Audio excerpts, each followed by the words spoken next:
My 15 kg dumbbells doing my curls.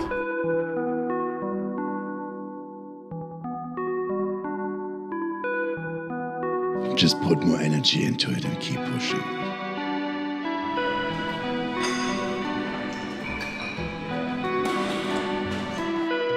Feeling of 1,000 power, okay?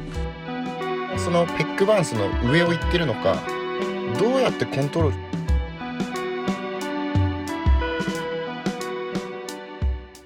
This morning with the very sad news that Jo Lindner had passed away. When I saw the message, I quite literally said, "This is a joke. This can't be happening."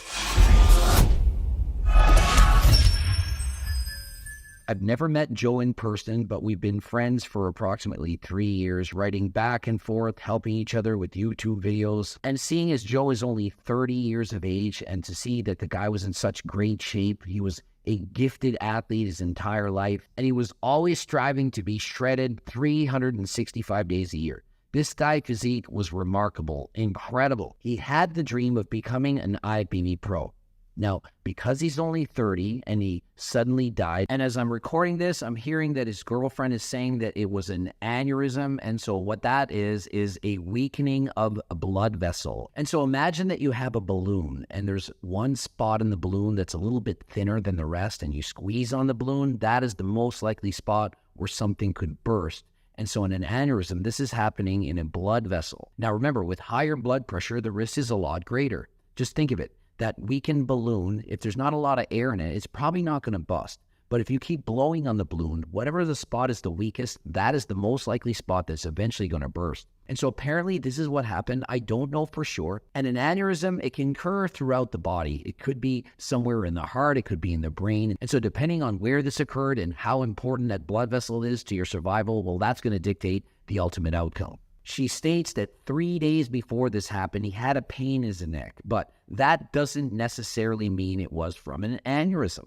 The pain could be something different. He could have been training at the gym. Last I spoke to Jo, he had been doing some BMX riding and had landed very hard and had felt a little bit of pain in his arm. I can't remember if it was shoulder or bicep. And so we don't know if this neck pain that happened about 3 days before was related to the supposed aneurysm or not. There's going to be a lot of speculation that it had to have something to do with anabolic steroids or performance-enhancing drugs. Jo Lindner was very open, honest, and transparent and told us everything that he was doing. In his younger days, he did admit that he had been abusing performance-enhancing drugs, mainly steroids, and that this was not healthy for both his body and his mind. In particular, he was very much against the use of tren. He did not think this was a drug that anyone should ever use. Jo did not promote the use of steroids, and in fact, he wanted to help people to understand that you shouldn't be doing these things.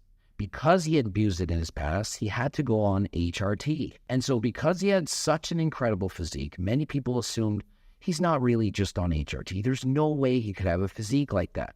But if you look back at his genetics when he was younger, the amount of muscle that he had, very easy to see that because this guy's genetics were that good, that even with lower doses, he could have a physique like that. More recently, he ended up doing 2 competitions in men's physique trying to earn a pro card. I did, in fact, help to coach him for this. And so I know exactly what he was taking for these competitions. And many of you are thinking, oh, he probably upped the doses so high and that's what caused him to get a heart attack. But I can assure you, he was taking less than what most beginners would take on their very first cycles. And so I'm not going to say exactly what he took. I do believe that's private information. I can tell you, he was not taking very high doses whatsoever. One thing I do know is that Jo Lindner struggled to stay that lean all the time.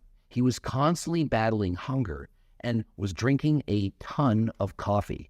I believe he said at one point he was drinking 4 liters a day. And if the coffee had a lot of caffeine, which is a stimulant, this can dramatically reduce your appetite. Now, we all know that the combination of anabolic steroid use and vigorous weightlifting can lead to left ventricular hypertrophy, but we also know that if you take a lot of stimulants, this can place a greater demand on the heart. If you're always amped up from caffeine, which is preventing you from being as hungry, you're taking stims of any kind, even though caffeine is 100% legal, it's still a drug. This combination of factors could have led to potential arrhythmias in the heart. Just think of it. Your heart is changing shape. It's changing sizes. And so the chances of something going wrong, even if it's small, are greatly enhanced. And so if you're thinking, oh, I can take steroids, I'll just use low doses, it won't happen to me. Well, look at Jo Lindner, 30 years of age. Guy was a phenomenal athlete. He was doing cardio, eating healthy. The guy was super fit.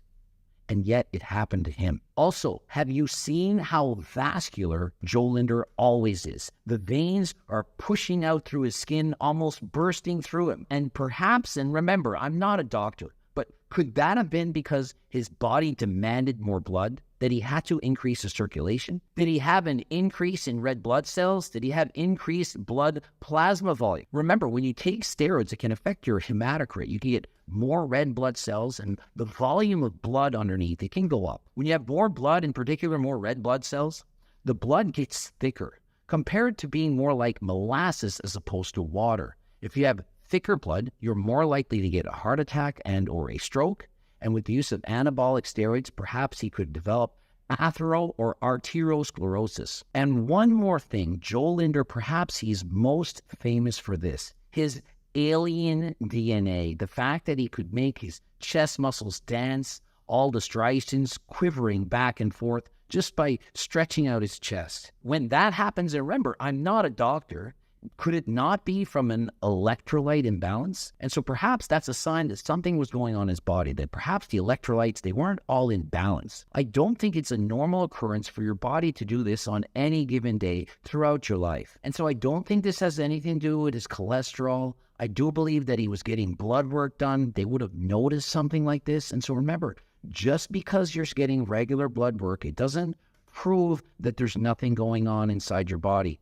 Blood work can help, but it can't find everything. And so nobody knows for sure what he did or didn't take, but what we do know is 30 is far too young to be taken away from us. And so if this has anything to do with performance-enhancing drugs, or it's simply some predetermined genetic condition that he suffered from, perhaps in the future we'll find out. But as of right now, to me, this is shocking news, to be only 30 years of age and to pass away. Jo Lindner was loved by millions of fans. He never had anything bad to say about anyone. Loved this guy. He was a great guy. Sad to see him go. Ending it here.